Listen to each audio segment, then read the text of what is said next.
జెడ్ఎంబీవీ YouTube channel ప్రేక్షకులకు ఒక చిన్న మనవి. జెడ్ఎంబీవీ యూట్యూబ్ ఛానల్ను సబ్స్క్రైబ్ చేసుకొని పక్కన కనిపిస్తున్న బెల్ ఐకాన్ని క్లిక్ చేయండి. మేము అప్లోడ్ చేసే మరిన్ని వీడియోలని వీక్షించండి, ఆత్మీయ మేలులు పొందండి. మనందరం కూడా గత 3 వారముల నుంచి ప్రతి ఆదివారము సాయంత్రము 7 గంటల నుంచి 9 గంటల వరకు బైబిల్ తరగతులు నిర్వహించుకుంటూ ఉన్నామండి.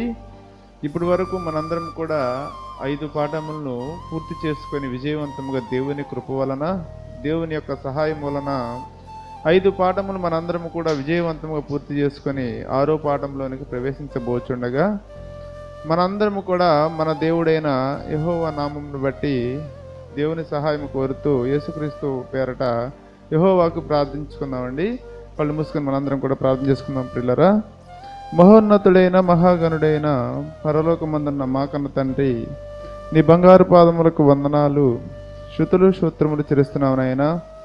గడిచిన కాలం అంతనైనా సురక్షితంగా కాచి కాపాడి గత 3 వారములుగా జరుపుకొనుచున్న ఈ బైబిల్ తరగతులను 3 వారాలు విజయవంతంగా పూర్తి చేసుకొని నీ జ్ఞానమును నేర్చుకునే కృపను మాకు దయచేసిన విధానాన్ని బట్టి నాయనా నీకు వందనాలు చెల్లిస్తున్నావు నాయన. అదేవిధంగా నాయన ఈ 4వ వారంలో కూడా నాయన నీ బైబిల్ పాఠములు నేర్చుకొనబోచుండగా మీరుండి మాట్లాడించుకొని అదేవిధంగా వినుచున్న ప్రతి ఒక్కరికి నాయన వినగలిగే మనస్సును విని వాక్యాన్ని నేర్చుకునే కృపను భాగ్యాన్ని మాకు దయచేయము. నేను మేమందరము కూడా నాయన మాట్లాడబోచున్న నాకు మాట్లాడగల శక్తిని, బలమును, మరి ముఖ్యంగా సమయోచితమైన జ్ఞానమునిచ్చి మీరుండి మాట్లాడించుకొని మహిమ ఘనత మీరే పొందుకునమని నీ ప్రియకుమారుడును మా ప్రభువును మా రక్షకుడైనటువంటి యేసుక్రీస్తు వారి యొక్క పరిశుద్ధమైన నామమును అడిగిపెట్టుకుంటున్నాం పరమ తండ్రి, ఆమేన్. ప్రియమైన దేవుని వారలారా, మనందరము కూడా గత వారము 5 పాఠములను పూర్తి చేసుకొని 6వ పాఠముగా ఈరోజు మనం నేర్చుకునబో పాఠం ఏమిటి అంటే పిల్లరా, ఆదికాండం. రాసుకోనండి. మనందరము కూడా లెసన్ నెంబర్ 6 అని రాసి లెసన్ 6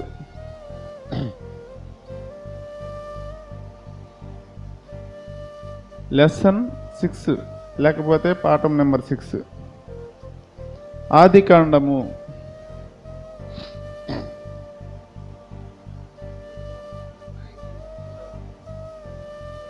ఆదికాండము రాశారండి. ఆదికాండము క్వశ్చన్ నెంబర్ 1. ఆదికాండమను ఈ గ్రంథమును ఎవరు రాసి ఉండొచ్చని మనం భావించవచ్చు? ఆదికాండము అను ఈ గ్రంథమును ఎవరు రాసి ఉండవచ్చని మనము భావించవచ్చు? ఆదికాండము అను ఈ గ్రంథమును ఆదికాండము అను ఈ గ్రంథమును ఎవరు రాసి ఉండవచ్చని మనము భావించవచ్చు? ఆదికాండము అను ఈ గ్రంథమును ఎవరు రాసి ఉండవచ్చు అని మనము భావించవచ్చు.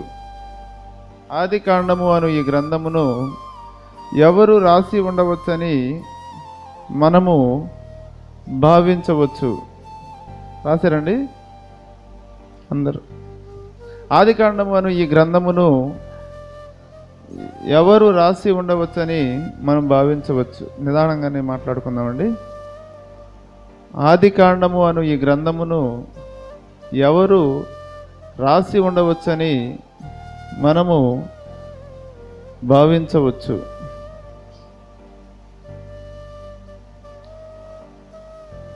ఆదికాండము అను ఈ గ్రంథమును ఎవరు రాసి ఉండవచ్చు అని మనము భావించవచ్చు. ఆన్సర్, లూకా గారు రాసిన సువార్త 24వ అధ్యాయము 44వ వచనం అండి. లూకా గారు రాసిన సువార్త 24వ అధ్యాయము 44వ వచనం ప్రియమైన దేవుని వాళ్ళరా, చదవగలిగిన వారు ఎవరైనా సరే నిదానంగా రాసుకుంటే చదవనండి. లూకా గారు రాసిన సువార్త 24వ అధ్యాయము 44వ వచనం. మన దగ్గర ఉన్న పరిశుద్ధ గ్రంథమైన బైబిల్ తెరిచి లూకా గారు రాసిన సువార్త అంతటా ఆయన మోషే ధర్మశాస్త్రములోను ప్రవక్తల గ్రంథములలోను కీర్తనలోను నన్ను గూర్చి రాయబడినన్నియు నెరవేరవలనని. ఇక్కడ చూడు ప్రియమైన దేవుని పిల్లరా, ఆయన మోషే ధర్మశాస్త్రములలోను ప్రవక్తల గ్రంథములలోను, ధర్మశాస్త్రం అనగా ఏవేవి వచ్చేస్తున్నవి అంటే పంచకాండాలు ప్రియులరా. అనగా పంచకాండాలు ఏమిటి? ఆదికాండము, నిర్గమాకాండము, లేవియాకాండము, సంఖ్యాకాండము, ద్వితీయోపదేశకాండం. ఈ మోషే ధర్మశాస్త్రాన్ని మోషే రాశాడు అని మనకు తెలియపరుస్తూ ఉన్నాడు. ఈ రిఫరెన్స్ అక్కడ రాసుకోండి. లూకా గారు రాసిన సువార్త 24వ అధ్యాయము 44వ వచనం, అదొక రిఫరెన్స్ రాసుకోవాలి. అక్కడ లూకా గారు రాసిన సువార్త 24వ అధ్యాయము 44వ వచనం రాసుకున్నాండి.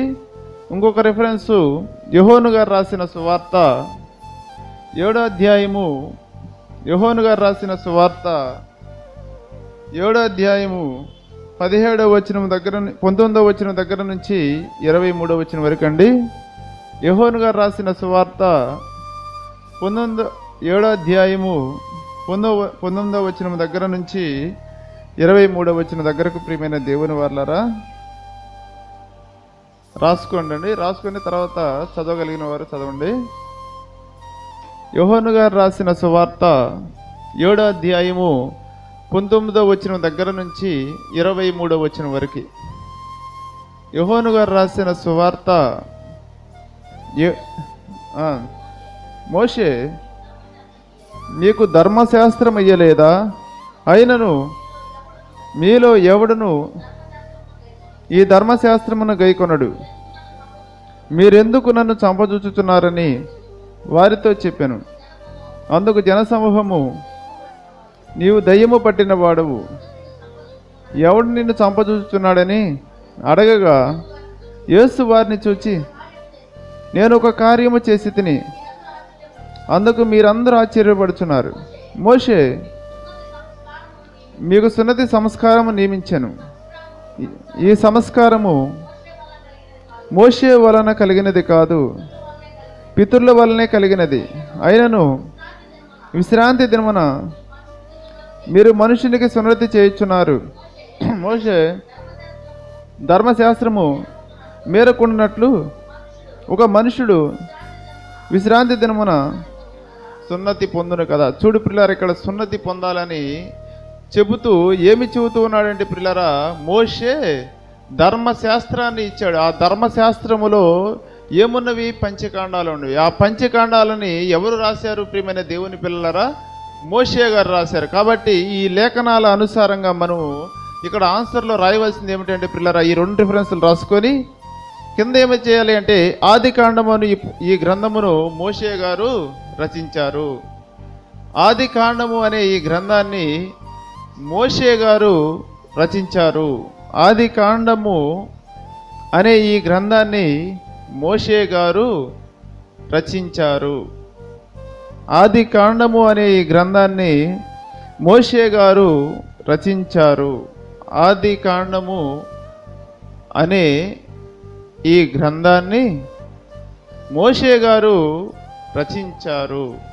ఆదికాండము అనే ఈ గ్రంథాన్ని మోషే గారు రచించారు. రెండవ ప్రశ్న అండి. రెండవ ప్రశ్న, మోషే గారిని గురించి ప్రాథమిక అవగాహనను తెలుపుము. మోషే గారిని గురించి ప్రాథమిక అవగాహనను తెలుపుము.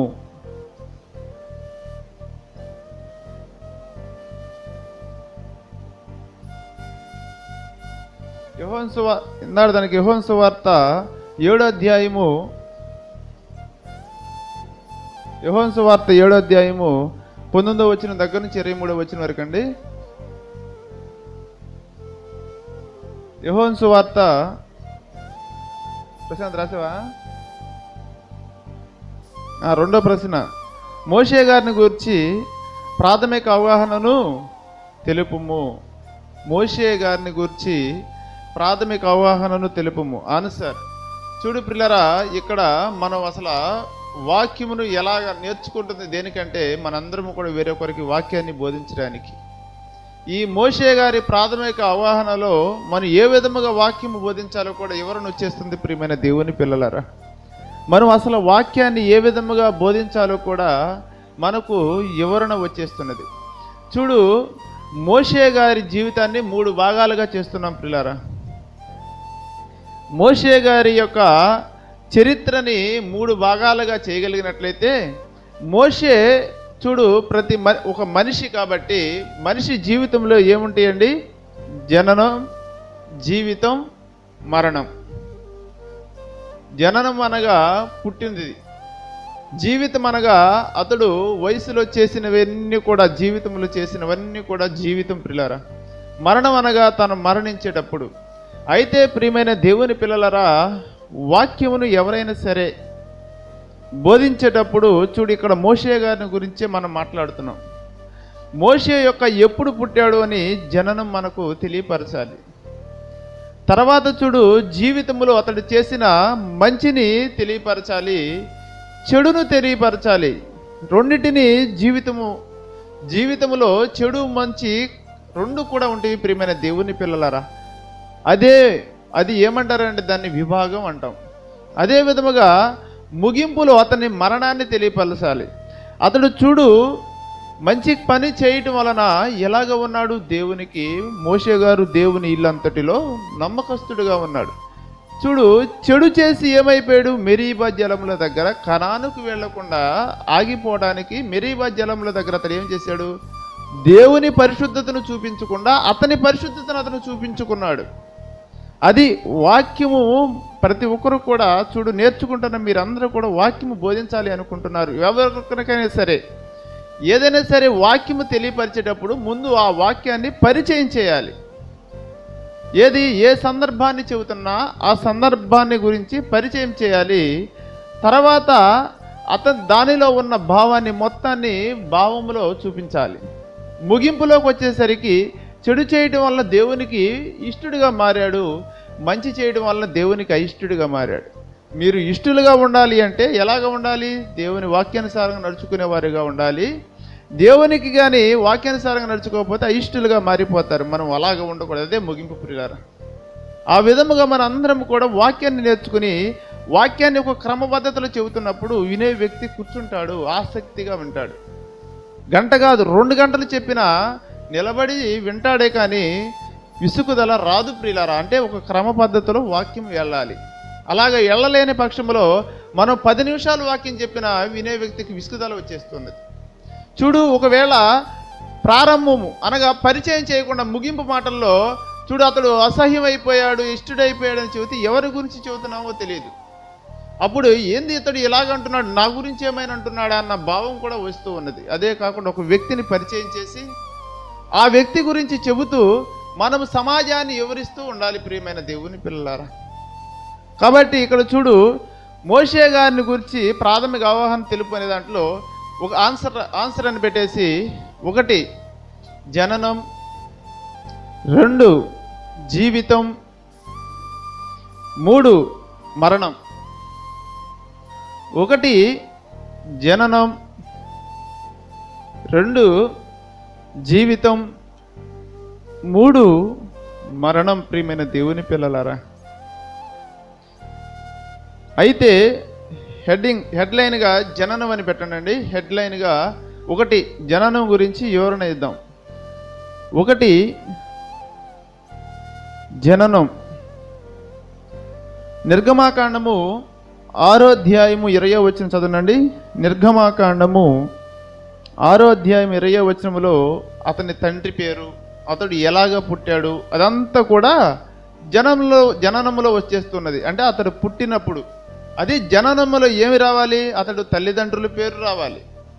తర్వాత అతడు ఏ గోత్రములో పుట్టాడో ఇదంతా జనములో పరిచయం చేయడం ప్రియమైన దేవుని పిల్లలారా. చదవండి నిర్గమాకాండము 6వ అధ్యాయం 20వ వచనం మనందరం కూడా చదువుకోగలిగినట్లయితే, నిర్గమాకాండము 6వ అధ్యాయము 20వ వచనం అండి. రాసుకొని ముందు తర్వాత చదవండి, ముందు రాసుకోండి. నిర్గమాకాండము 6వ అధ్యాయము 20వ వచనం అండి. రాసుకోండి. అమ్రాము తమ మేనత్తే అయిన యోకోబేదును పెళ్లి చేసుకునెను. ఆమె అతనికి అహరోనును మోషేను కనెను. చూడు పిల్లరా, అమ్రాము తండ్రి పేరు. అతడు తన మేనత్త అయిన యోకోబెదేమును పెళ్లి చేసుకున్నప్పుడు అతనికి అహరోనును మోషేనును, ఇక్కడ మిరియాము గారి పేరు రాయలేదు కదా కానండి, మిరియాము గారు కూడా, తన అక్క అయినట్టు మిరియాము గారు కూడా జన్మించారు. అది జననం. ఇంకా చూడు పిల్లరా, ఈమె దాచలేక జమ్ము పెట్టెలో ఇతన్ని ఉంచినది, దాచిపెట్టినది. ఇతని జననం అంతా వచ్చేయాలి పిల్లలారా. జననం అని మనందరం కూడా సబ్ హెడ్ లైన్ పెట్టుకున్నాము కదా. అక్కడ ఏమి రావాలి? జననం. అతని గురించి పుట్టినప్పుడు ఎందుకు జమ్ము పెట్టెలో ఉంచవలసి వచ్చినది, అసలు ఎందుకు ఎవరు జమ్ము పెట్టెలో పెట్టారని అతని గురించి మొత్తం ఇక్కడ వివరణ వస్తూ ఉన్నది. నిర్గమాకాండం 2వ అధ్యాయం 1వ వచనం రాసుకొని ముందు రాసుకోండి. నిర్గమాకాండం 2వ అధ్యాయము 1వ వచనం దగ్గర నుంచి 10వ వచనం వరకు రాసుకోండి ప్రియమైన దేవుని పిల్లలారా. నిర్గమాకాండము 2వ అధ్యాయము 1వ వచనం దగ్గర నుంచి 10వ వచనం దగ్గరకు రాసుకొని, ఇది గ్రూప్ 1, ఇది గ్రూప్ 2 కదా ప్రియులరా. ఇందాక గ్రూప్ 1 నుంచి చదివారు కాబట్టి గ్రూప్ 2లో ఎవరైనా చదవనండి. నిర్గమాకాండము 2వ అధ్యాయం 1వ వచనం దగ్గర నుంచి 10వ వచనం వరకు చదవనండి.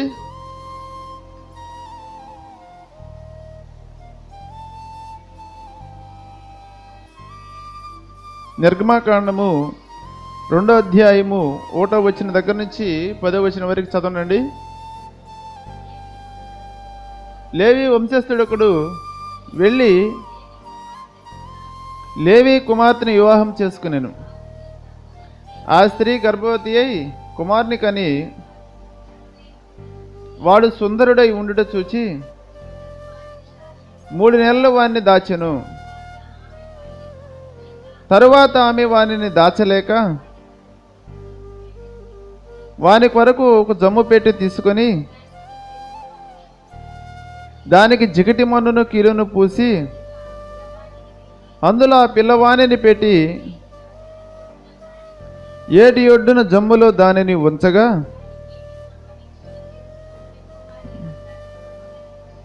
వానికేమీ సంభవించినో తెలుసుకొనుటకు వాని యొక్క దూరముగా నిలిచి ఉండెను. ఫరో కుమార్తె స్నానం చేయుటకు ఏటికి వచ్చెను. ఆమె పనిగత్తులు ఏటి ఒడ్డున నడుచుచుండగా ఆమె ఆ నాచులోని ఆ పెట్టెను చూచి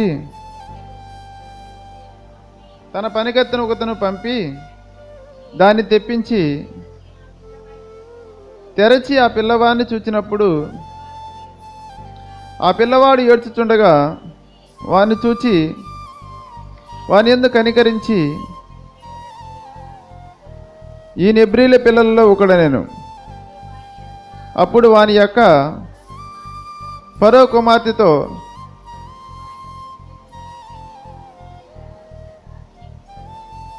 ఎబ్రీ స్త్రీలో ఒక దాదిని పిలుచుకొని వచ్చునా అని అనేను. అందుకు ఫరో కుమార్తె ఇర్లమని చెప్పగా ఆ చిన్నది వెళ్ళి ఆ బిడ్డ తల్లిని పిలుచుకొని వచ్చెను. ఫరో కుమార్తె ఆమెతో ఈ బిడ్డను తీసుకొని పోయి నా కొరకు వానికి పాలిచ్చి పెంచుము, నేను నీకు జీతం ఇచ్చిదనని చెప్పగా ఆ స్త్రీ ఆ బిడ్డను తీసుకుని పోయి పాలిచ్చి పెంచెను. ఆ బిడ్డ పెద్దవాడైన తర్వాత ఆమె ఫరో కుమార్తె యొద్దకు అతని తీసుకుని వచ్చెను. అతడు ఆమెకు కుమారుడైను. ఆమె అతన్ని నీటిలో నుండి తీసిద్దనని చెప్పి అతనికి మోషే అని పేరు పెట్టాను. చూడు ప్రియులారా, ఐగుప్తు రాజు ఇక్కడ పిల్లలందరినీ కూడా సంహరిస్తూ ఉన్నప్పుడు ఇక్కడ ఏమి జరిగినది? మోషే గారి తల్లి జమ్ము పెట్టిలో పెట్టి ఏటు ఒడ్డిన వదిలినప్పుడు ఫరో కుమార్తె తీసుకొని అతన్ని పెంచినప్పుడు ఇతన్ని నీటిలో నుంచి నేను తీశాను కనుక ఇతనికి మోషే అని పేరు పెట్టినాను. అనగా మోషే అనగా నీరు ప్రియులారా. అయితే చూడు, జననం ఏ విధముగా జరిగినది? ఈ విధముగా జరిగినది. అయితే తర్వాత ప్రియమైన దేవుని పిల్లలరా, జీవితం రెండు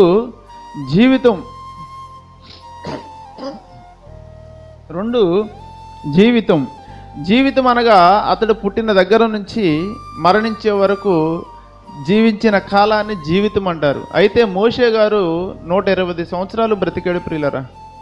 మోషే గారు 120 సంవత్సరాలు బ్రతికాడు. ఈ జీవితాన్ని మరలా 3 భాగాలు చేస్తున్నాం. ఈ జీవితాన్ని మరలా 3 భాగాలు చేస్తే మొదటి 40 సంవత్సరములు ఒక భాగం, రెండో 40 సంవత్సరములు రెండో భాగం, మూడో 40 సంవత్సరములు మూడో భాగం. మొదటి 40 సంవత్సరములో ఇక్కడ ఎలాగ ఉంటాడు? సింహాసనవాసిగా, ఎలా రాజ్యములో ఉంటాడు, అంతఃపురములో ఉంటాడు. రెండో 40 సంవత్సరములు అరణ్యవాసిగా ఉంటాడు పిల్లరా. నాలుగో 40 సంవత్సరములు ఇశ్రాయేలును నడిపించే నాయకుడుగా ఉంటాడు 340 సంవత్సరాల్లో. అయితే మనందరం కూడా చూడు ప్రియమైన దేవుని పిల్లరా, జీవితము దగ్గర మొదటి 40 సంవత్సరములని రాసుకునండి.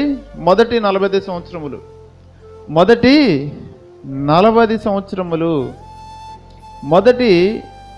సంవత్సరములని రాసి అపోస్తుల కార్యములు 7వ అధ్యాయం 22వ వచనం చదవండి. అపోస్తుల కార్యములు 7వ అధ్యాయము 22వ వచనం. అపోస్తుల కార్యములు 7వ అధ్యాయము 22వ వచనం చదువుకోగలిగినట్లయితే రాసుకొని చదవండి నిదానంగా. అపోస్తుల కార్యములు 7వ అధ్యాయము 22.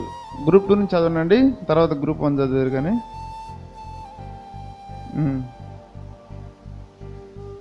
అపోస్తుల కార్యములు 7వ అధ్యాయము 22వ వచనం అండి. మోషే ఐగుప్తీల సకల విద్యలను అభ్యసించి మాటల యందును కార్యముల యందును ప్రవీణుడై ఉండినప్పుడు, చదవనండి, అతనికి 40 ఏండ్ల నిండ వచ్చినప్పుడు ఇశ్రాయేలైన తన సహోదరులను చూడవలనన్న బుద్ధి పుట్టిన. ఎప్పుడు వరకు అండి? ఇతని విద్యాభ్యాసము గడిచినది మొదటి 40 సంవత్సరాలు. 40 సంవత్సరాలు నిండినప్పుడు తన సహోదరుల వాళ్ళను చూడాలన్న బుద్ధి ఇతనికి పుట్టిన. అనగా మొదటి 40 సంవత్సరముల్లో ఇతడు ఏమి చేశాడు ప్రియులారా? ఐగుప్తులో విద్యాభ్యాసము చేశాడు. అంతఃపుర వాసిగా ఉన్నాడు ప్రియమైన దేవుని పిల్లరా. రాసుకునండి. ఇతడు మొదటి 40 సంవత్సరములో ఐగుప్తులో విద్యాభ్యాసము చేసి అంతఃపుర వాసిగా ఉన్నాడు. మొదటి 40 సంవత్సరములు ఇతడు ఎలాగ ఉన్నాడు? అంతఃపుర వాసిగా ఉన్నాడు.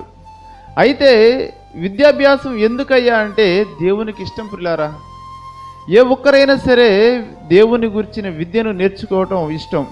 చూడు, ఆ నలుగురు గురించి చెబుతున్నాడు. ఎక్కడ చెబుతున్నాడు ప్రియమైన దేవుని పిల్లారా? ఒక నలుగురు సకల శాస్త్ర ప్రవీణులు, తెలివి కలిగిన వారు మన పరిశుద్ధ గ్రంథములో ఉన్నారు. ఎవరా నలుగురు అంటే దానియేలు, షద్రకు, మేషకు, అబేద్నెగో. ఈ నలుగురు విద్యాభ్యాసములో సకల శాస్త్ర ప్రవీణులలో విద్యాభ్యాసం కలిగిన ముఖ్యులుగా కనబడతారు. ఎక్కడ కనబడతారయ్యా అంటే దానియేలు గారు రాసిన గ్రంథము 1వ అధ్యాయం 17వ వచనం. గ్రూప్ 1 నుంచి ఒకటి చదవండి. దానియేలు గారు రాసిన గ్రంథము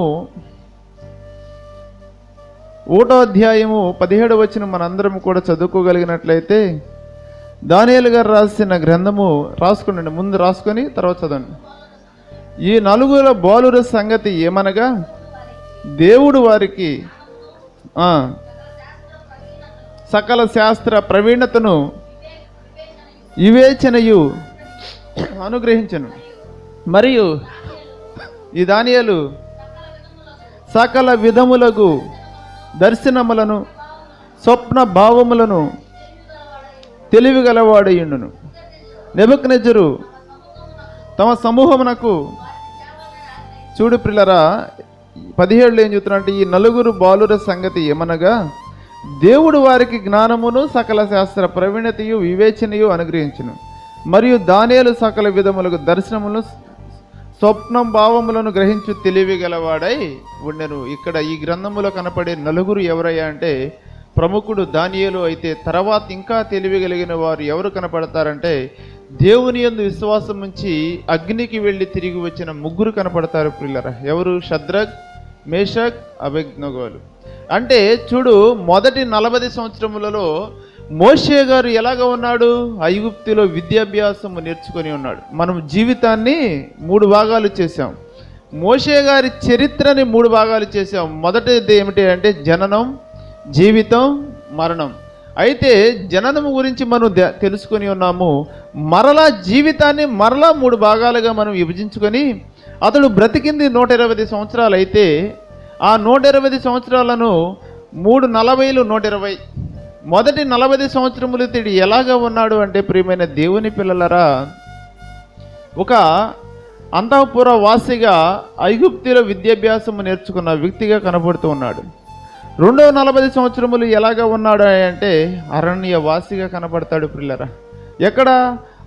అపోస్తల కార్యములు 7వ అధ్యాయం 29వ వచనం మనందరం కూడా చదువుకోగలిగినట్లయితే, అపోస్తల కార్యములు 7వ అధ్యాయం 29వ వచనం అండి. మన దగ్గర ఉన్న పరిశుద్ధ గ్రంథమైన బైబిల్ తెరిచి అపోస్తల కార్యములు 7వ అధ్యాయము 29వ వచనం మనం చదువుకోగలిగినట్లయితే, గ్రూప్ 2 నుంచి చదవండి.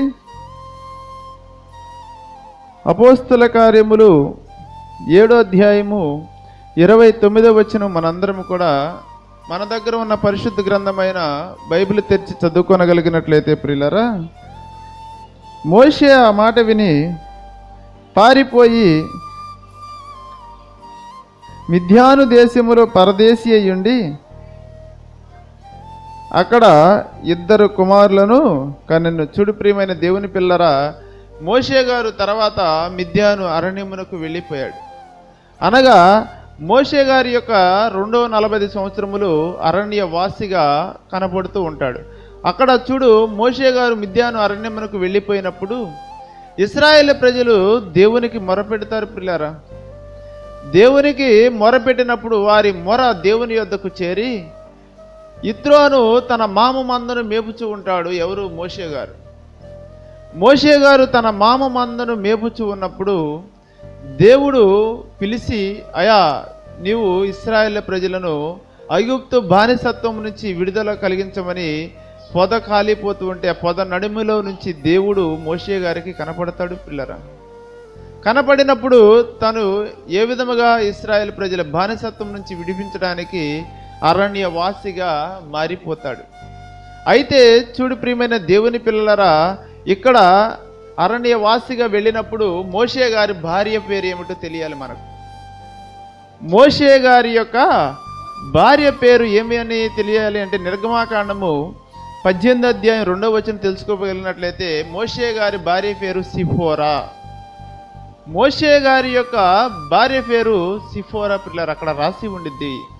18వ అధ్యాయం 2వ వచనం అండి, ముందు రాసుకోండి. నిర్గమాకాండము 18వ అధ్యాయము 2వ వచనం మనందరము కూడా చదువుకోనగలిగినట్లయితే మన దగ్గర ఉన్న పరిశుద్ధ గ్రంథమైన బైబిల్ తెరిచి నిర్గమాకాండము 18వ అధ్యాయం 2వ వచనములో మోషే మామయ్య అయిన ఆ యిత్రో తన యుద్ధకు పంపబడిన మోషే భార్య అయిన సిఫోరా. మోషే గారి భార్య పేరు ఏమిటి ప్రియమైన దేవుని పిల్లలారా? సిఫోరా. కాబట్టి అక్కడ ప్రతి ఒక్కరు కూడా మోషే గారి యొక్క భార్య పేరు అని ఇజ్జికోల్డ్ పెట్టుకొని సిఫోరా అని రాయాలి. ఎందుకని ఇవన్నీ కూడా మనకు ఫండమెంటల్గా గుర్తుండిపోవలసిన మాటలు. ఎందుకని భార్య పేరులు, తల్లి పేరు, తండ్రి పేరు, బిడ్డల పేర్లు మనకు ఎలాగ గుర్తుండిపోవాలి? ఒక ఫండమెంటల్, ఒక సూత్రాలుగా గుర్తుండిపోవాలి. కాబట్టి వాటన్నిటిని మనము ముఖ్యముగా ఎలాగ రాసుకోవాలి అంటే గుర్తుండిపోయే విధముగా రాసుకోవాలి ప్రియులారా. మీ దగ్గర కానీ అవకాశం ఉండగలిగినట్లయితే భార్య పేరు అని చెప్పి రెడ్డింగ్తో అయినా రాసుకోవచ్చు అక్కడ. ఎందుకని మన నోట్ బుక్ చూడంగానే మనకు గుర్తుండిపోతున్నది. మన దగ్గర కానీ మీ అందరి దగ్గర ఒక రెడ్ పెన్ ఉండగలిగినట్లయితే మోషే గారి యొక్క భార్య పేరు ఇచ్చుకోండి సిఫోరా అని రాసుకోండి ప్రియులారా. తర్వాత చదవండి. తర్వాత ఆమె 2 కుమారులను తోడుకొని వచ్చాను. ఆమెకు 2 కుమారులు. అయితే చూడు ప్రియులారా, మోషే గారు మొదటి 40 సంవత్సరములు ఎక్కడ ఉన్నాడు? అంతఃపుర వాసిగా ఐగుప్తులో విద్యాభ్యాసము నేర్చుకునే వ్యక్తిగా ఉన్నాడు. తర్వాత చూడు, రెండో 40 సంవత్సరములు ఎలాగ ఉన్నాడంటే ప్రియమైన దేవుని పిల్లలారా, ఇతడు అరణ్య వాసిగా మారిపోతూ ఉన్నాడు. మూడవ 40 సంవత్సరములు ఇశ్రాయేలు ప్రజలను కనానుకు నడిపిస్తూ ఉన్నాడు పిల్లరా. మూడవ 40 సంవత్సరములు ఇశ్రాయేలు ప్రజలను 40 సంవత్సరాలు రాసుకున్నారండి. మూడవ 40 సంవత్సరములు మూడవ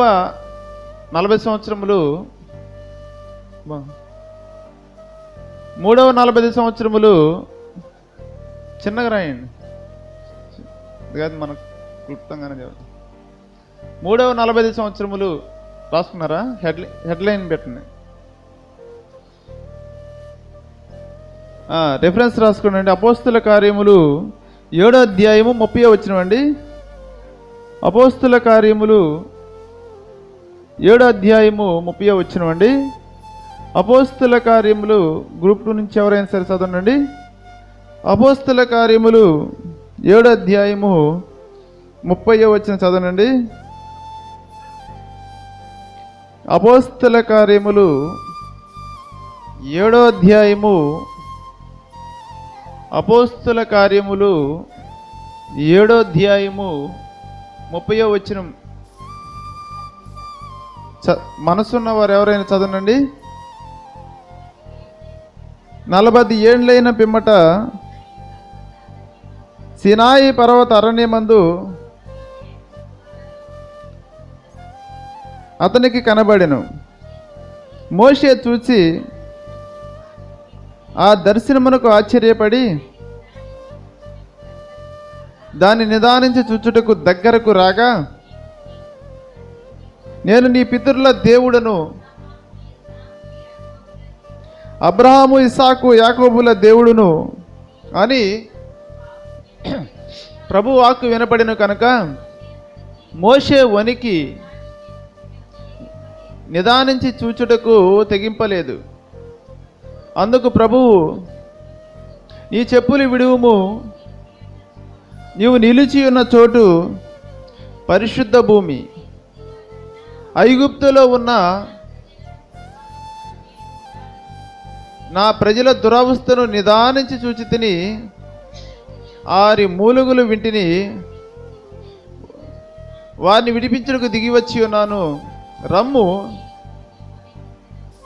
నేను ఇప్పుడు నేను ఐగుప్తునకు పంపుదునని అతనితో చెప్పాను.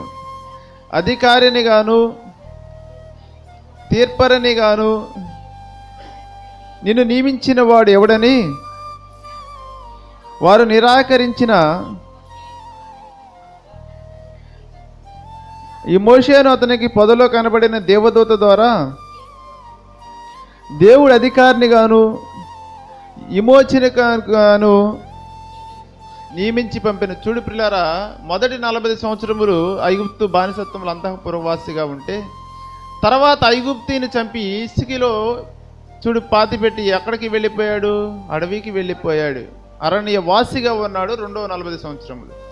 3వ 40 సంవత్సరములు చూడు, దేవుడు ప్రత్యక్షమై, అయా నీవు ఇశ్రాయేలు పెట్టిన మొర నా యొద్దకు చేరినది, నేను విమోచకుడుగా, అనగా ఐగుప్తు యొక్క బానిసత్వములో నుంచి ఇశ్రాయేలు ప్రజలు ఎలాగ ఉన్నారు? బానిసలుగా ఉన్నారు బానిసత్వంలో. ఆ బానిసత్వం నుంచి విడిపించుటకు నేను ఒక విమోచకుడుగా ఏర్పరచుకుంటానన్నప్పుడు వారిని విడిపించడానికి ఒక నాయకుడు ఉన్నాడు. ప్రియమైన దేవుని పిల్లలారా, 3వ 40 సంవత్సరములు అనగా మోషే గారి యొక్క జననం ఒక భాగం, రెండవ భాగం జీవితం అయితే, జీవితాన్ని మనం 3 భాగాలుగా విభజించుకున్నట్లయితే మొదటి 40 సంవత్సరాలు, రెండవ 40 సంవత్సరాలు, మూడవ 40 సంవత్సరాలు మనకు క్లుప్తంగా మనందరం కూడా వివరించుకొని ఉన్నాం.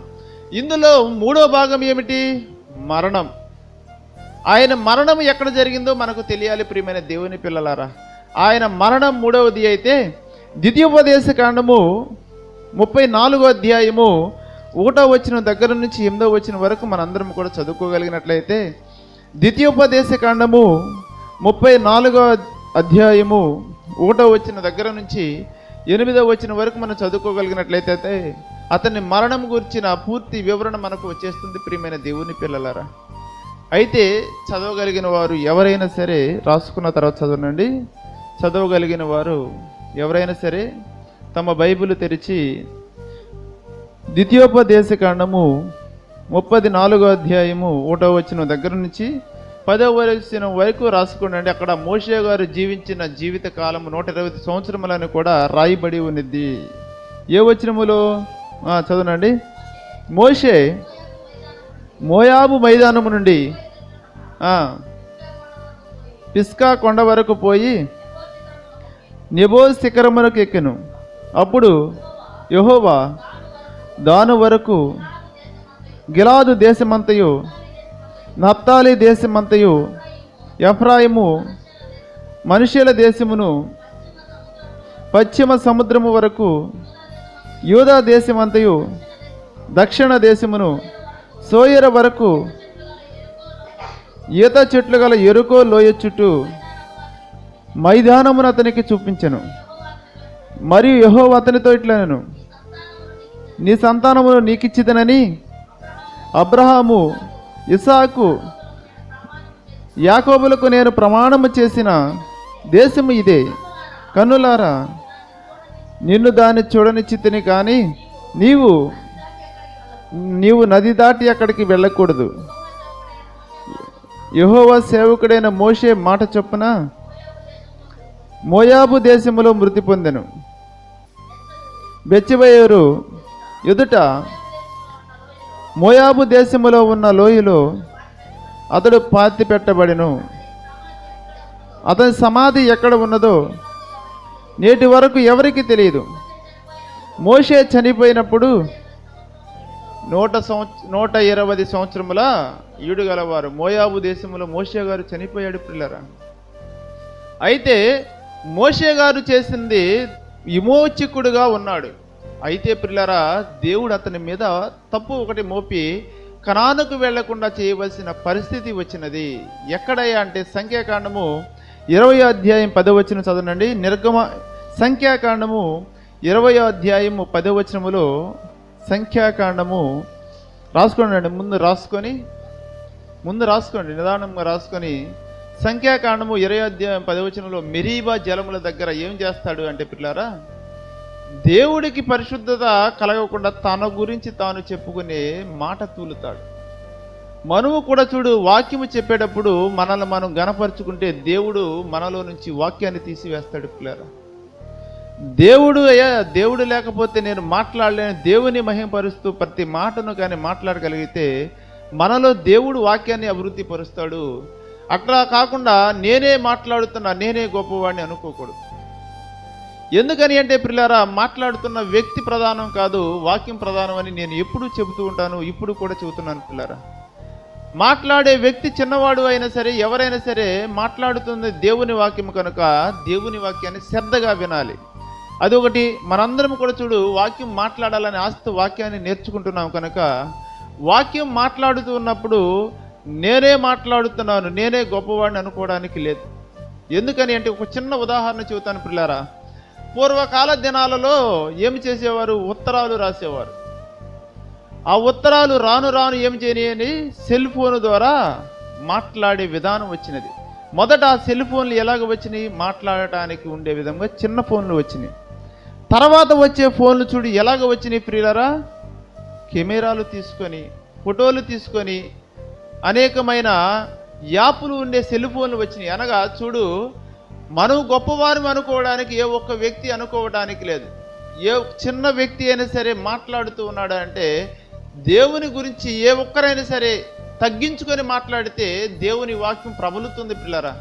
అట్లా కాకుండా మనల్ని మనం మహిమపరుచుకుంటూ మనల్ని మనం గొప్ప చేసుకుంటూ కానీ మాట్లాడితే అక్కడ దేవుని వాక్యం ఆగిపోతూ ఉన్నది.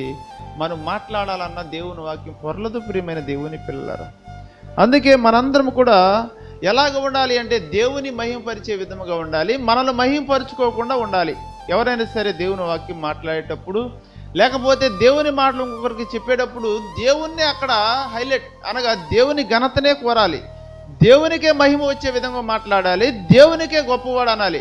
మాట్లాడుతున్న మనం ఎలా వంటి వారు పిల్లారా? దేవుడు మన గురించి మనిషి గురించి ఏం చెప్పాడు? నీటి మీద బుడగ లాంటి వాడని చెబుతాడు, ఆవిరి వాంటి లాంటి వాడని చెబుతాడు, గడ్డి వాడిపోయిద్ది అని చెబుతాడు, పువ్వు రాలిపోతుందని చెబుతున్నాడు. అంత స్వల్పకాల జీవితంలో మనల్ని మనం గొప్ప చేసుకుంటే ఎలాగ వెళ్ళిపోతాం? మోషే గారిని పరలోకానికి వెళ్ళాడు, పరదేశకు వెళ్ళాడు, కనానుకు భూమి మీద ఉన్న కనానుకు ఎందుకు వెళ్ళలేకపోయాడని చూపిస్తున్నాడంటే మనం బుద్ధి కలిగి నేర్చుకోవడానికి. నిన్ను నువ్వు కానీ ఘనపరుచుకున్నావంటే మోషే గారైతే కనానికి వెళ్ళలేదు, నువ్వైతే నిత్య జీవానికి వెళ్లకుండా పరదేశకు వెళ్లకుండా నిత్యాగ్నికి వెళ్ళిపోతావు కనుక నిన్ను నువ్వు ఘనపరుచుకోవద్దు అని చెబుతానికి మనకు అది ఒక రాయించి పెట్టాడు మన ముందుకు, మనం బోధ కలగడానికి పిల్లరా. అందుకే చదవండి సంఖ్యాకాండము 20వ అధ్యాయం 10వ వచనం.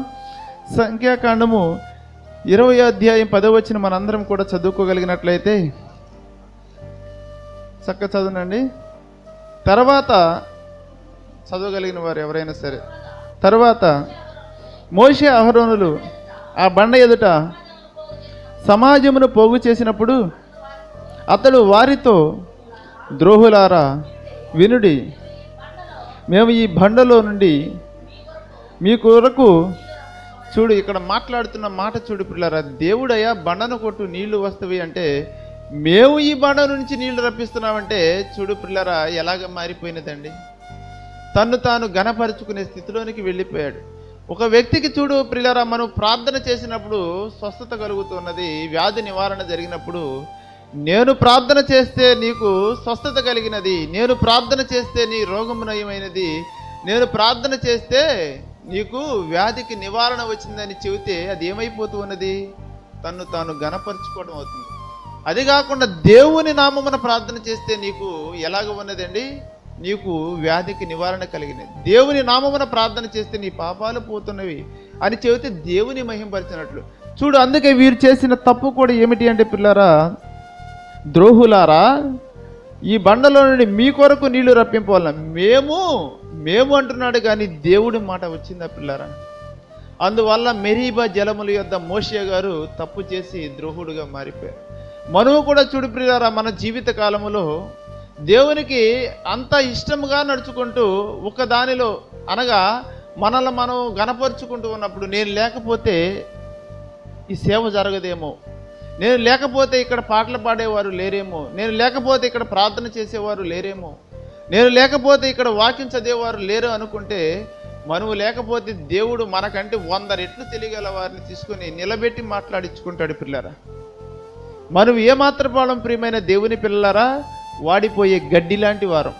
అట్ట కాకుండా దేవుని కృప వల్ల నేను మాట్లాడుతున్నా, దేవుని కృప వల్ల నేను ప్రార్థన చేస్తున్నాను, దేవుని కృప వలన నేను వాక్యం చదువుతున్నాను, దేవుని కృప వలన నేను బ్రతుకుతున్నాను, దేవుని కృప వలన ఈ పరిచర్య చేస్తున్నాను అంటే దేవుడు మనల్ని ఇచ్చిస్తాడు. దేవుని నిత్య జీవానికి వారసులం అవుతాం. ఆ విధముగా కాకుండా నేను లేకపోతే అంటే మనకంటే 1000 రెట్లు 10,000 రెట్లు గొప్పవాడిని తీసుకొని వచ్చి ఇక్కడ పాటలు పాడిస్తాడు. 10,000 కంటే ఇంకా 1,00,000 రెట్లు ఉన్నవాడిని తీసుకొచ్చి ఇక్కడ వాక్యం మాట్లాడిస్తాడు. ఇంకా అంతకంటే అధికుడిని తీసుకొచ్చి వాక్యం చదివిస్తాడు. దేవునికి అంత ప్రజ్ఞాశాలి, అంత ప్రముఖుడు ప్రియమైన దేవుని పిల్లలరా. అదే మనందరం కూడా ఇక్కడ మోషే గారి జీవితంలో జరిగిన ఈ మెరీబా జలముల సంఘటన గురించి మనం ఏమి తెలుసుకోవాలయ్యా అంటే మహోన్నతిని గణపరచాలి, దేవాతి దేవునికి ఘనత వచ్చే విధంగా మాట్లాడాలి. నేను అనే మాట ఎవరి నోటి నుంచి అయితే వస్తున్నదో వారందరూ కూడా దేవుని ఉగ్రతకు ఏమైపోతారని బలి అయిపోతారు. కాబట్టి మనందరము కూడా ఎలాగ ఉండాలి? దేవుని మహిమపరచాలి, దేవుడే దిక్కు అనుకోవాలి. దేవుడు లేకపోతే మనం ఎంత మాత్రం వారం ప్రియమైన దేవుని పిల్లరా. అది మన ఆలోచన ఎలాగ ఉండాలి అంటే ఆ విధముగా దేవుని పట్ల కృతజ్ఞులమై జీవించాలి. అయితే చూడు పిల్లరా, మోషే గారు చనిపోయాడు. మోషే గారు చనిపోయిన తర్వాత మోషే గారి శరీరం గురించి తర్కం జరుగుతూ ఉన్నది, వాదాపవాదాలు, దేవునికి దేవుని అపవాదికి దేవుని దూతకు మధ్య. మోషే గారు చనిపోయిన తరువాత అపవాదికి దేవుని ప్రధాన దూత అయిన మికాయేలుకి తర్కం, వాదన జరుగుతున్నది. ఎప్పుడు బ్రతికి ఉన్నప్పుడు కాదు ప్రియులారా, చనిపోయిన తర్వాత. ఎందుకని ఇప్పుడు ఇక్కడ తెలిసిపోతూ ఉన్నది. ఎందుకంటే యోధా గారు రాసిన పత్రిక 1వ అధ్యాయము, ప్రకటన గ్రంథం ముందండి, ప్రకటన గ్రంథం ముందు 1వ అధ్యాయం 9వ వచనం చదువుకోగలిగినట్లయితే, మోషే గారు చనిపోయినప్పుడు మోషే గారు శరీరం ద్వారా అయినా పాపం చేయించాలి అని ఒక తర్కం జరుగుతూ ఉన్నది, వాదన జరుగుతూ ఉన్నది. ఎవరికి? ప్రధాన దూత అయిన మికాయేలుకను అపవాదికి. ఎందుకని తెలుసా ప్రియారా? ఇక్కడ చూడు, ఇప్పుడు దినాలలో ఎలాగ ఉన్నది అంటే, భక్తుల యొక్క శరీరాన్ని సమాధులను చేసి ఆ సమాధులకు పూజించటం, ఆ సమాధుల దగ్గర ఉన్న మట్టి తీసుకొని పోవటం, ఇదంతా కూడా పాపం ప్రియులారా. ఎందుకని? అందుకే మోషే గారు ఎలాంటి దైవ సేవకుడు? మేము అన్నందుకే దేవుడు హెచ్చరింపే స్థితిలోనికి వెళ్ళాడు.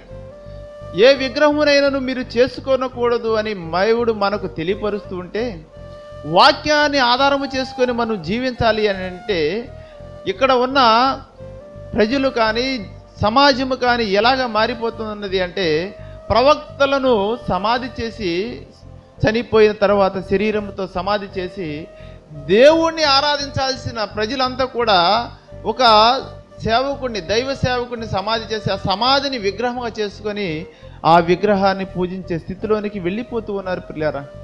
అందుకని మోషే గారు అంటే యూదులకు ఎంతో భక్తి. ప్రతి దానికి కూడా మేము మోషే గారి పిల్లలం, మోషే గారి పిల్లలం అని చెబుతూ ఉంటారు. మోషే గారు రాయించాడు కదయ్యా ధర్మశాస్త్రములో అని చెబుతూ ఉంటారు పిల్లరా. యేసుక్రీస్తు మాట్లాడుతున్న ప్రతి సందర్భంలో కూడా మోషే గారు సమాధి ఉంటే, ఇప్పుడు చూడు, తాత్కాలికముగా కొద్దిగా వాక్యం చెప్పి కొద్దిగా సంఘాన్ని స్థాపించిన వారి సమాధులనే పూజించే స్థితిలోనికి ప్రజలు వెళ్ళిపోతే, ఆ సమాజంలో ఉన్న ప్రజలంతా కూడా మోషే గారిని ఒక దిక్కుగా, ఒక నాయకుడిగా చేసుకొని ఉన్నారు. ఇంకా మోషే గారికి వీరందరూ కూడా ఏమవుతారండి? విగ్రహారాధన చేసి పాపులుగా మిగిలిపోతారు అని చెప్పి మోషే గారి సమాధి ఇంత మటుకి కనపడకుండా చేశాడు దేవుడు. చదవనండి, యోధా గారు రాసిన గ్రంథము 1వ అధ్యాయము 9వ వచనమండి. అయితే ప్రధాన దూత అయిన మికాయేలు అపవాదితో వాదించుచు మోషే యొక్క శరీరమును గురించి తర్కించినప్పుడు దూషించి తీర్పు తెగింపుగా ప్రభు నిన్ను గద్దించునుగాక అని. నేను చూడు పిల్లారా, వింటున్నప్పుడు మనం వింటూ ఉన్న వాక్యాన్ని వింటున్నప్పుడు దేవుణ్ణి లక్ష్య పెట్టాలి. చెబుతున్న వ్యక్తిని చెప్పేటప్పుడు మాత్రమే లక్ష్య పెట్టాలి పిల్లారా. అంటే చెబుతున్న వ్యక్తికి ఏమైపోతూ ఉన్నారు? అతిథి ప్రియులు అయిపోయినప్పుడు ఏమైపోతున్నారు? విగ్రహారాధనకు వెళ్ళిపోతున్నారు. ఎందుకని? మనిషిని ప్రేమిస్తున్నారు కానీ వాక్యాన్ని ప్రేమించటల్లా. అయితే చూడు పిల్లరా, చిన్న వ్యక్తి చెప్పినా పెద్ద వ్యక్తి చెప్పినా ఎవరు చెప్పినా వారు చెబుతున్న ప్రతి మాట పరిశుద్ధ గ్రంథమైన బైబిల్ అనగా లేఖనాలలో ఉందో లేదో మనం తెలుసుకోవాలి. ముందు లేఖనాలలో ఉంటే మనము వాటి అనుసారంగా జీవించాలి, లేకపోతే విని వదిలివేయాలి. అంతేకాని ఈరోజు ఈ కాలంలో చూడు పిల్లారా, వాక్యాన్ని పక్కన పెట్టి చెబుతున్న వ్యక్తిని ప్రేమిస్తూ ఉన్నాం. అది ఒక పాపం. మనం అలాగ ఉండకూడదు. చెబుతున్న వ్యక్తి ఎంత గొప్పవాడైనా సరే, బిషప్ అయినా సరే, అమెరికా అధ్యక్షుడైనా, ఎవరైనా సరే, ప్రియమైన దేవుని పిల్లలారా, మనం ఎలాగ ఉండాలి? చిన్నవాడు ఎవరు? పూట కూలి చేసుకునే వ్యక్తి అయినా సరే ఖచ్చితమైన వాక్యం చెబితే ఆ వాక్యాన్ని నమ్మాలి. పెద్ద వ్యక్తిలే ఏదైనా చెప్పాడులే అని మన వాక్యాన్ని నమ్మితే అతనితో పాటు మనము కూడా పాపాన్ని చేసిన వారం అవుతాం. కాబట్టి మనం అలాగ ఉండకూడదు. వాక్యం చెప్పాలి అనే ఆలోచనతో నేర్చుకుంటున్న మీ అందరూ కూడా ఎలాగ చెప్పాలి? వాస్తవాన్ని చెప్పాలి, అవాస్తవానికి దూరముగా వెళ్ళిపోవాలి. అంతేకాని కొంతమంది మెచ్చుకుంటారని అవాస్తవాన్ని చెప్పి కొంతమంది చూడు పిల్లారా దేశింపబడతామని వారి ద్వారాని కల్పించి చెప్పకూడదు పిల్లారా. అది మోషే గారి గురించి మొదట ఏం నేర్చుకున్నామండి? మొదట మోషే గారి యొక్క చరిత్రను 3 భాగాలుగా తెలుసుకుంటే జననం, జీవితం, మరణం. అయితే జననములో ఏమని వచ్చేసింది? అతడు తండ్రి పేరు వచ్చినది. అతడు లేవి వంశస్థురాల్ని పెళ్లి చేసుకుని ఉన్నాడు. ఆయన లేవీయుడు, అతని కూడా లేవి గోత్రములో పుట్టినవాడని మనం నేర్చుకుని ఉన్నాం.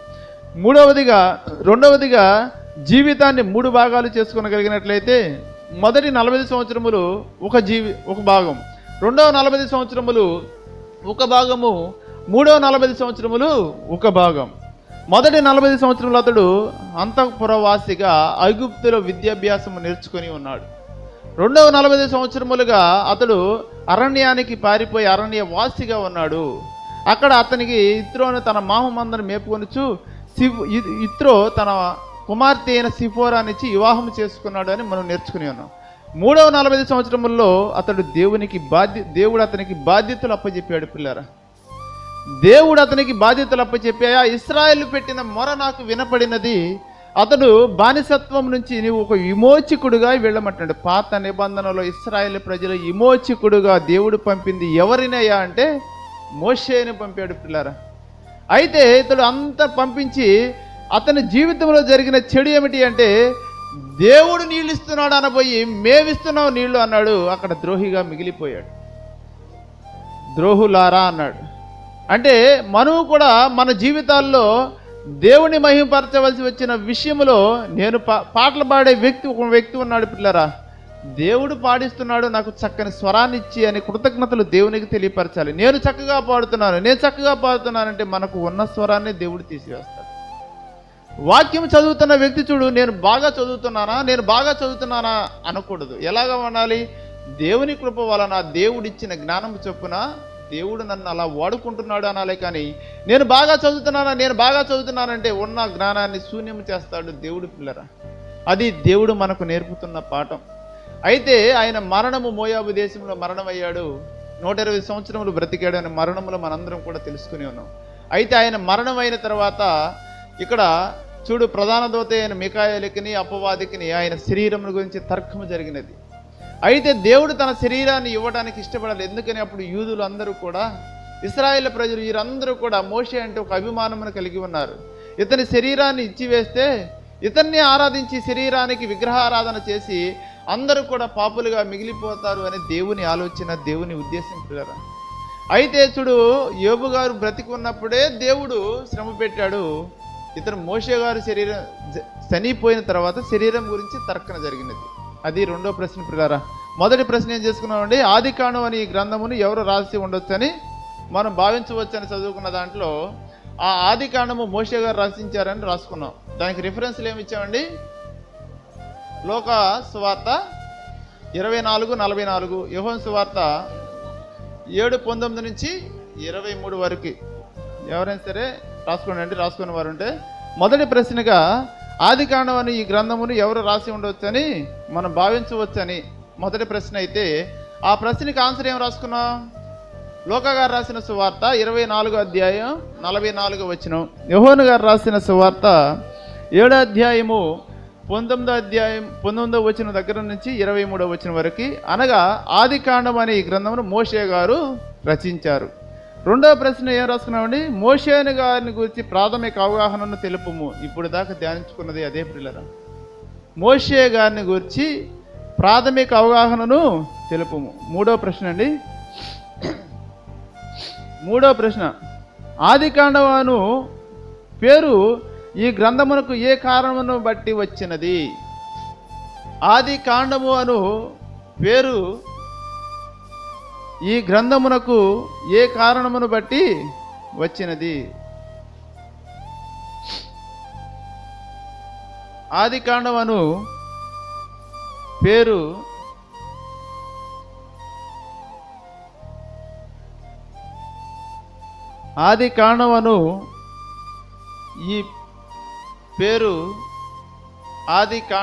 పేరు ఈ గ్రంథమునకు ఏ కారణమును బట్టి వచ్చినది?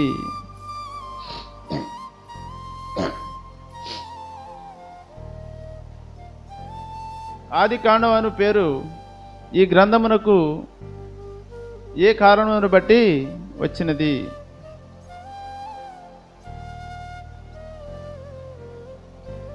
ఆన్సర్ రాసుకోండి. ఆన్సర్, ఆదికాండం అను పేరు ఆది కాండం అను పేరు ఈ గ్రంథమునకు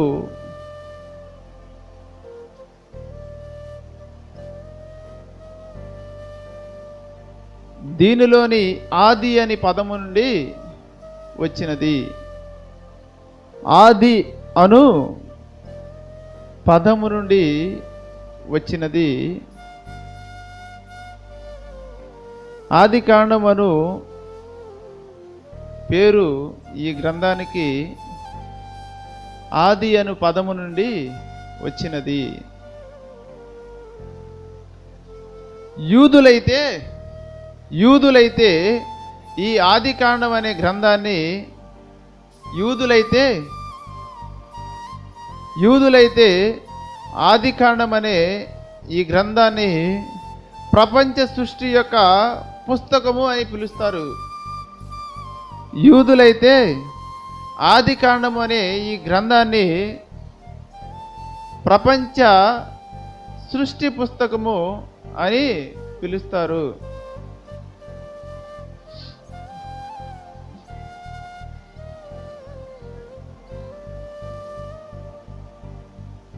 యూదులైతే ఆది కాండం అనే ఈ గ్రంథమును ప్రపంచ సృష్టి యొక్క పుస్తకం అని పిలుస్తారు.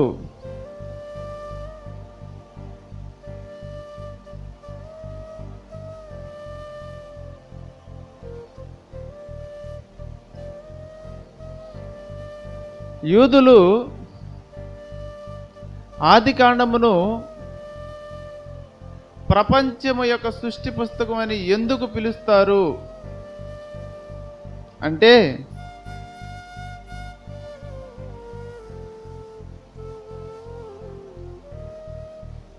ప్రపంచం యొక్క సృష్టి పుస్తకముగా ఎందుకు పిలుస్తారంటే,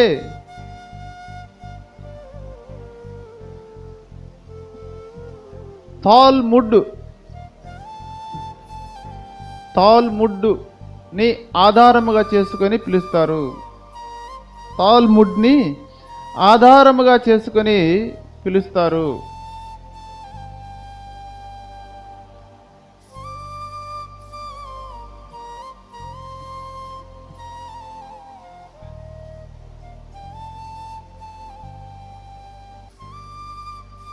తాల్ముడ్ని ఆధారంగా చేసుకొని పిలుస్తారు.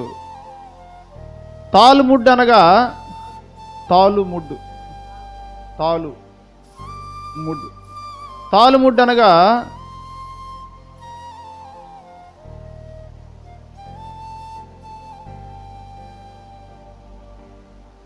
అనగా గ్రంథములో చెప్పిన బోధ అంతయు ఒక పుస్తకముగా తయారు చేసుకొని, గ్రంథములో చెప్పిన బోధనంతా ఒక పుస్తకముగా చేసుకొని ఈ ఆది కాండమును సృష్టి యొక్క పుస్తకముగా వీరు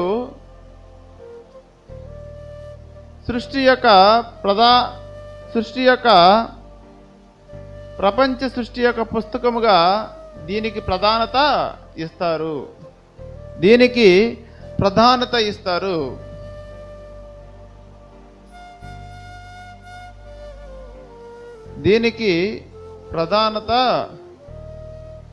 ఇస్తారు.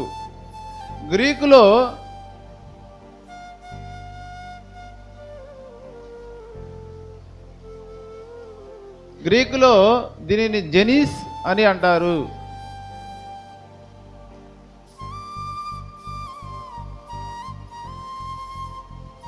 జెనిస్, GENESIS.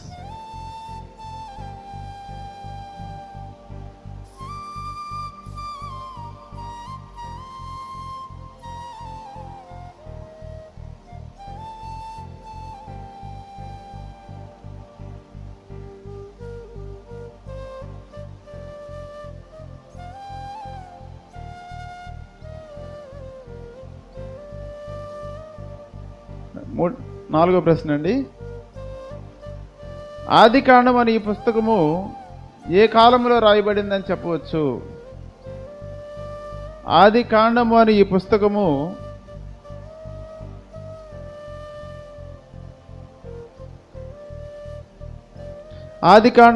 పుస్తకము ఏ కాలములో రాయబడిందని చెప్పవచ్చు? ఏ కాలములో రాయబడింది అని చెప్పవచ్చు? మరియు పంచకాండాలను ఎబ్రీ మరియు గ్రీకు భాషలో ఏమందురు? ఆది కాండము అని ఈ పుస్తకము ఏ కాలములో రాయబడిందని చెప్పవచ్చు? మరియు పంచకాండాలను ఎబ్రీ మరియు గ్రీకు భాషలో ఏమందురు?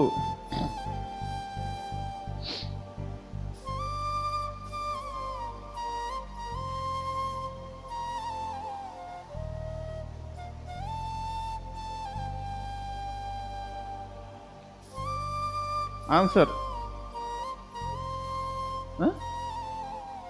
ఎబ్రీ మరియు గ్రీకు భాషలో ఏమందురు? ఆన్సర్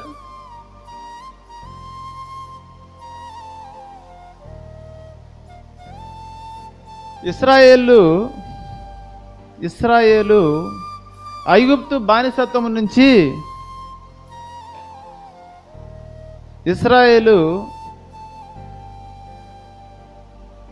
ఐగుప్తు బానిసత్వము నుంచి విడుదల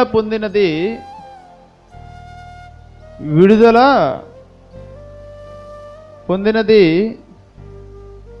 క్రీస్తు పూర్వము 1460 సంవత్సరములు నుంచి 1450 సంవత్సరముల మధ్యకాలములో, క్రీస్తు పూర్వం 1465 నుంచి 1450 వరకు గల మధ్యకాలములో. అయితే ఆది కాండము అంతకు ముందే రచించారు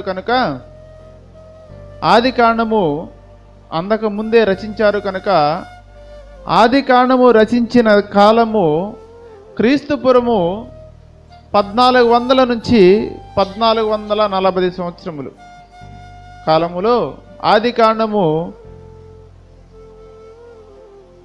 రాయబడినది. క్రీస్తుపురము 1440 నుంచి 1400 మధ్య కాలములో ఆది కాండము రాయబడినది.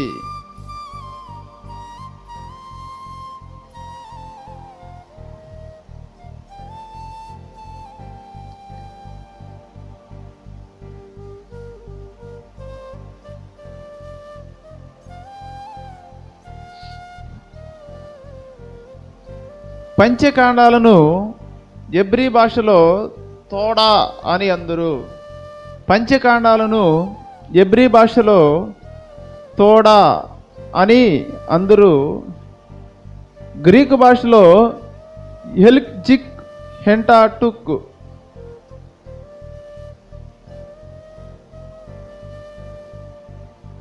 ఐదో ప్రశ్న, హెంటాటుక్ హెంటా. ఐదో ప్రశ్న, మానవ చరిత్రలోని ఎన్ని సంవత్సరాల ప్రధాన సంఘటనలను ఆది కాండము వివరిస్తుంది? మానవ చరిత్రలోని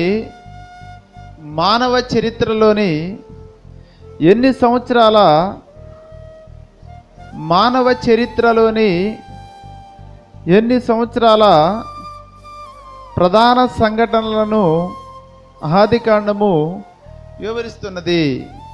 మానవ చరిత్రలోని ఎన్ని సంవత్సరాల ప్రధాన సంఘటనలను ఆది కాండము వివరిస్తూ ఉన్నది? ఆన్సర్, ఆది కాండము మానవ జీవితంలోని 2500 సంవత్సరముల ప్రధాన సంఘటనలను వివరిస్తున్నది. ఆది కాండము మానవ చరిత్రలోని 2500 సంవత్సరాల ప్రధాన సంఘటనలను వివరిస్తున్నది. మొదటి మానవుడైన ఆదాము గారి దగ్గర నుంచి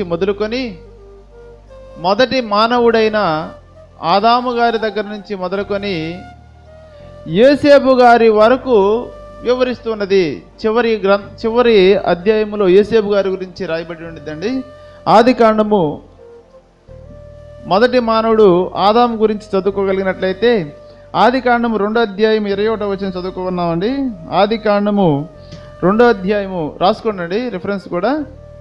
ఆది కాండము 2వ అధ్యాయం 21వ వచనం ఎవరి దగ్గర నుంచి ఎవరి వరకు వివరిస్తుందయా అంటే, ఈ ఆది కాండము ఆదాము గారి దగ్గర నుంచి మొదలుకొని యోసేపు గారి వరకు ఇది మనందరికీ వివరిస్తూ ఉన్నది ప్రియులారా.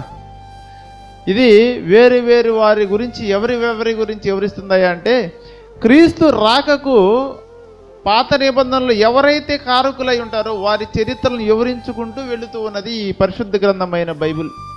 చదవనండి, ఆది కాండము 2వ అధ్యాయం 21వ వచనం చదువుకోగలిగినట్లయితే, అప్పుడు దేవుడైన యెహోవా ఆదామును గాఢ నిద్ర కలుగజేసి అతను నిద్రించినప్పుడు అతని ప్రక్కటెముకల్లో ఒకదాన్ని తీసి ఆ చోటున మాంసముతో పూడ్చివేసిన. 2వ అధ్యాయం కానించి మొదటిని చదువుకుంటే, నేల మట్టితో నరుని నిర్మించి వారి నాసికారంధ్రములో జీవవాయువును వదగా నరుడు జీవాత్మాయను.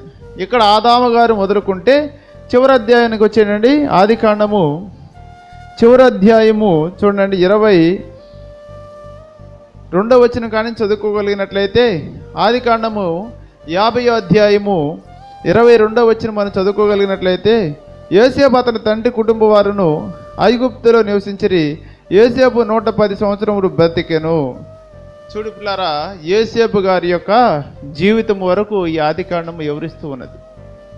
అదేంటి దీని ఆన్సర్ ఏమిటి అంటే, ఆదాము గారు మొదలుకొని యోసేపు గారి వరకు గల ప్రధాన సంఘటనలను వివరిస్తూ ఉన్నది. 2500 సంవత్సరాలు పిల్లల సంవత్సరాలు రాసుకోగలిగినట్లయితే 2500 సంవత్సరాలు అంటే ఆ కాల సంఖ్య అన్నమాట ఇది.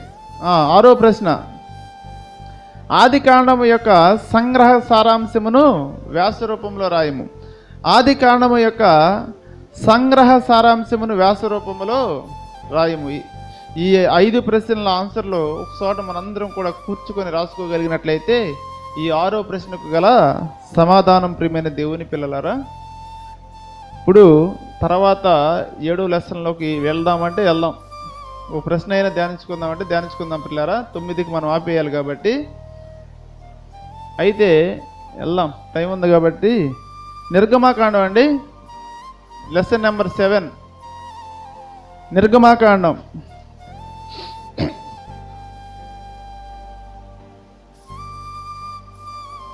నిర్గమాకాండం లెసన్ నెంబర్ 7 నిర్గమాకాండం.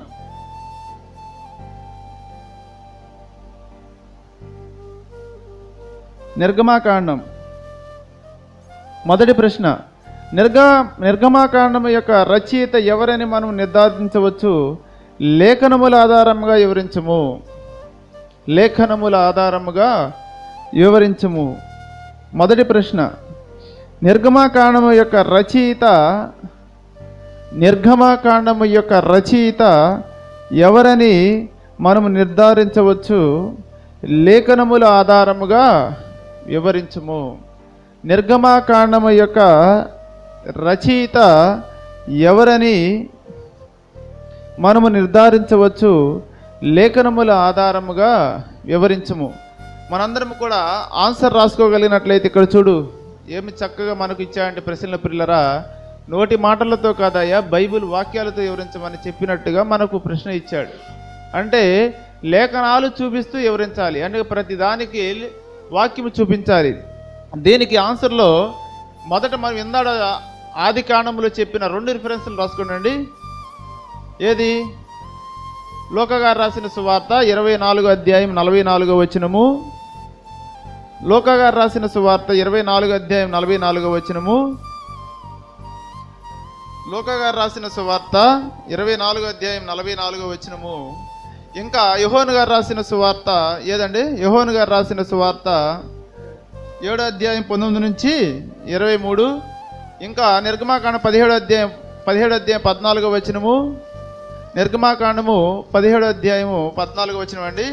నిర్గమాకాండము 17వ అధ్యాయము 14వ వచనము చదవండి. ఇది ఇందాడ 2 చదువుకున్నాం కాబట్టి దీన్ని చదవండి.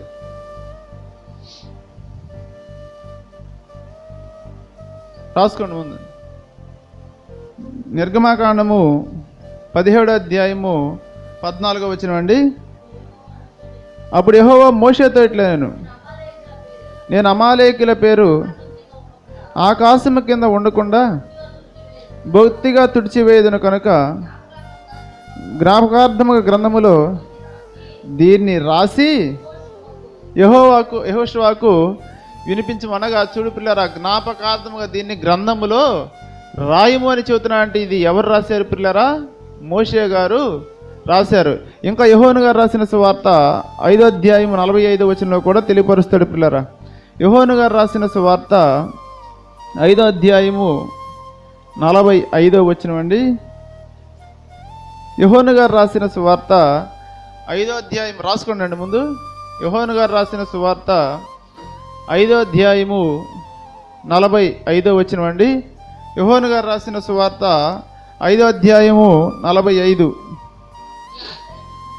మీరు ఆశ్రయించుతున్న మోషే మీ మీద నేరం మోపును, అతడు నన్ను గురించి రాసిన కనుక మీరు మోషేను నమ్మినట్టయినా నన్నును నమ్ముదురు. చూడు పిల్లలు, ఇక్కడ ఈ 4 రిఫరెన్స్లు రాసుకోవాలి. ఏమని? ఏ రిఫరెన్స్లు ప్రియమైన దేవుని పిల్లలారా? లూకా గారు రాసిన సువార్త 24వ అధ్యాయము 44వ వచనము, యోహాను గారు రాసిన సువార్త 7వ అధ్యాయం 19వ వచనం దగ్గర నుంచి 23వ వచనము, ఇంకా నిర్గమాకాండం 17వ అధ్యాయం 14వ వచనము, తర్వాత ఇంకా యోహాను గారు రాసిన సువార్త 5వ అధ్యాయం 45వ వచనం. అనగా ఇక్కడ చూడు ఏమి చెబుతున్నాడంటే, నిర్గమాకాండం యొక్క రచయిత ఎవరని మనకు తెలియపరుస్తున్నాడు పిల్లారా. ఈ వాక్యం అంతటిలో మనము నిర్గమాకాండమును మోషే గారు రచయించారు. అది ఆన్సర్ పిల్లారా. నిర్గమాకాండమును మోషే గారు రచయించారు. నిర్గమాకాండమును మోషే గారు రచయించారు. రెండో ప్రశ్న, దైవజనుడైన మోషే గారు జీవించిన సంవత్సర కాలాన్ని విభజించి క్లుప్తముగా వివరించము. దైవజనుడైన మోషే గారు జీవించిన సంవత్సర కాలాన్ని విభజించి క్లుప్తముగా వివరించము. మనం ఇందాక ఆది కాండంలో మోషే గారి గురించి రెండో ప్రశ్న ధ్యానించుకున్నాం కాదు పిల్లరా. అదే దైవజనుడైన మోషే గారు జీవించిన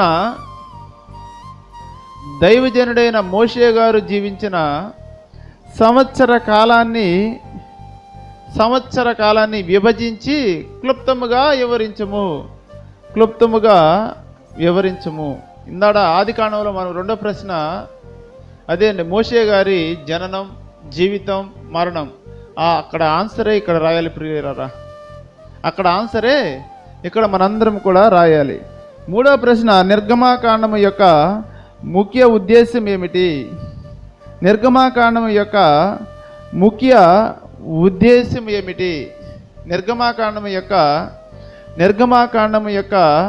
ముఖ్య ఉద్దేశం ఏమిటి?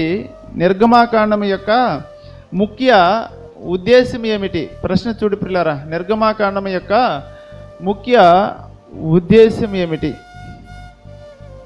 దీనికి మన ఆన్సర్ రాసుకోగలిగినట్లయితే, నిర్గమాకాండము చూడు పిల్లరా 3వ అధ్యాయం 7వ వచనం చదువుకోవాలండి.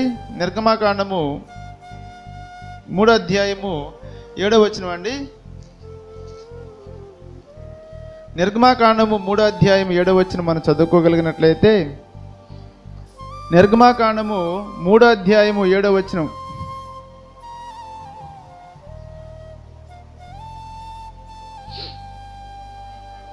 ప్రశ్న రాసుకున్నారండి? ఆన్సర్ నిర్గమాకాండం 3వ అధ్యాయం 7వ వచనం కాదు, నిర్గమాకాండం 3వ అధ్యాయం 7వ వచనం అండి. మరి యెహోవా ఇట్లనెను, నేను ఐగుప్తులో ఉన్న నా ప్రజల బాధను నిశ్చయముగా చూచితిని, పనుల్లో తమను కష్టపెట్టు వారిని బట్టి వారి పెట్టిన మొరను వింటిని. చూడు పిల్లరా, నిర్గమకాండం యొక్క ముఖ్య ఉద్దేశం ఏమిటి అయ్యా అంటే ఇశ్రాయేల్ ప్రజలను ఐగుప్తు బానిసత్వంలోంచి విడిపించుట, లేకపోతే ఇశ్రాయేల్ ప్రజలను ఐగుప్తు యొక్క బానిసత్వంలో నుంచి విమోచన కలిగించుట పిల్లరా. అది ముఖ్య ఉద్దేశం. ఈ రెఫరెన్స్ రాసుకోవాల్సింది ఏమిటి అంటే నిర్గమకాండం యొక్క ముఖ్య ఉద్దేశం ఏమిటయ్యా అంటే ఇశ్రాయేల్ ప్రజలను ఐగుప్తు యొక్క బానిసత్వం నుంచి విడుదల కలిగించుట, లేకపోతే విమోచన కలిగించుట. అది 4వ ప్రశ్న అండి. పరమదేవుని ఉగ్రత నుండి ఇశ్రాయేలును రక్షించి పరమదేవుని ఉగ్రత నుండి ఇశ్రాయేలును రక్షించినది ఎవరు, ఏమిటి? పరమదేవుని ఉగ్రత నుండి ఇశ్రాయేలును రక్షించినది ఎవరు, ఏమిటి? లేఖనములను ఉదహరించుచు వివరించుము. పరమదేవుని ఉగ్రత నుండి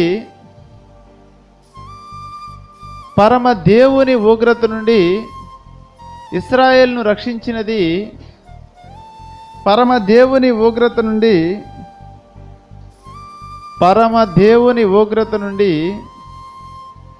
ఇశ్రాయేలును రక్షించినది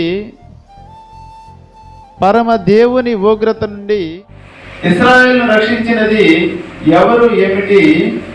లేఖనములను ఉదహరిస్తూ తెలుపుము.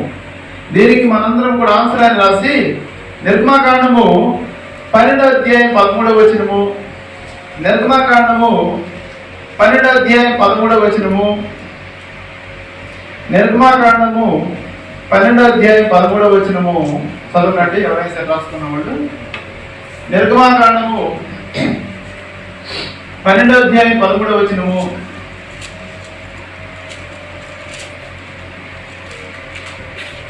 నిర్గమకాండం 12వ అధ్యాయం 13వ వచనం చదవనండి. రాసుకున్న వాళ్ళు ఎవరైనా సరే. నిర్గమకాండము 12వ అధ్యాయము 13వ వచనం అండి. మీరున్న ఇండ్ల మీద ఆ రక్తం మీకు గుర్తుగా ఉండును. మీరు ఆ రక్తమును చూచి మిమ్మును నశింపచేయక దాటిపోయేదును. నేను ఐగుప్తు దేశమును పాడు చేయుచుండగా మిమ్మును సంహరించుటకు తెగులు మీ మీదకి రాదు. చూడు పిల్లరా, 10 తెగులు జరిగిన తర్వాత 9 తెగుళ్ళు అయిపోయిన తర్వాత 10వ తెగులు ఇశ్రాయేలుకు ఇబ్బంది ఉన్నది, ఐగుప్తీయులకు ఇబ్బంది ఉన్నది. అయితే మీకు అపాయం రాకుండా ఉండాలి అనగా దేవుని ఉగ్రత నుంచి కాపాడబడడం. పిల్లరా, ఏది కాపాడిందయ్యా అంటే అదే నిర్గమకాండం 12వ అధ్యాయం 6వ వచనం చదవండి. నిర్గమకాండం 12వ అధ్యాయం 6వ వచనం మనందరం కూడా చదువుకోగలిగినట్లయితే నిర్దోషమైన ఏడాది మగపిల్ల అనగా నిర్దోషమైన గొర్రె పిల్ల కాపాడింది. ప్రియమైన దేవుని పిల్లల పాత నిబంధన గ్రంథంలో ఇశ్రాయేలు మీదకి దేవుని ఉగ్రత రాకుండా ఏది కాపాడినది ఇశ్రాయేలు ప్రజలు అంటే నిర్దోషమైన ఏడాది గొర్రె పిల్ల కాపాడినది. అదే ప్రియమైన దేవుని పిల్ల. ఈ 2 రిఫరెన్స్ లో రాసుకొని నిర్గమకాండం 12వ అధ్యాయం 13వ వచనము, నిర్గమకాండం 12వ అధ్యాయం 6వ వచనం రాసుకొని ఇక్కడ ఇశ్రాయేలు దేవుని ఉగ్రత నుండి ఇశ్రాయేలు ప్రజలను కాపాడినది ఎవరు అని నిర్దోషమైన గొర్రె పిల్ల ద్వారా వారికి ఉగ్రత రాకుండా కాపాడబడినారు. అయితే ప్రియమైన దేవుని వల్ల మనందరికి కూడా ఇప్పుడైతే 4 ప్రశ్నలు అయినాయి. తర్వాత 5వ ప్రశ్న అండి, నిర్గమకాండానికి ఆ పేరు ఎలాగ వచ్చింది? తర్వాత పాత నిబంధనలు ఈరోజు మనందరం కూడా ఉదయకాల ఆరాధనలో మాట్లాడుకున్న పాత నిబంధనలని పస్కా పశువుకు, కొత్త నిబంధనలు పస్కా పశువుకు ఛాయని వివరించమనగా పోలికలు. తర్వాత క్రీస్తు అదే మోషే గారి యొక్క బండను కొట్టాడు కదా, ఆ బండకి క్రీస్తు యొక్క బండకి ఛాయని వివరించము. ఒక్కొక్కటి అరగంట పడుతుంది పిల్లలు. కాబట్టి ఇప్పుడు మన సమయాన్ని పాటించాలి కనుక ఇప్పటితో మనందరం కూడా ముగించుకుంటున్నాం. ఇంతవరకు వాక్యాన్ని విన్న ప్రియమైన వీక్షకులందరికీ నా హృదయపూర్వక వందనాలు తెలియజేస్తున్నాను. మా చిరునామా సియోను మినిస్ట్రీస్, ప్రకాశం జిల్లా, చీరాల మండలం, బోయినవారిపాలెం రైల్వే గేట్ దగ్గర. సియోను మినిస్ట్రీస్ సంఘ సహవాస కూటములు ప్రతి బుధవారము మరియు శనివారము రాత్రి 8 గంటల నుండి 10 గంటల వరకు ప్రార్థన కూటం జరుగును. అలాగే ప్రతి ఆదివారము మధ్యాహ్నము 1 గంట నుండి 4 గంటల వరకు ఆరాధన కూటం జరుగును.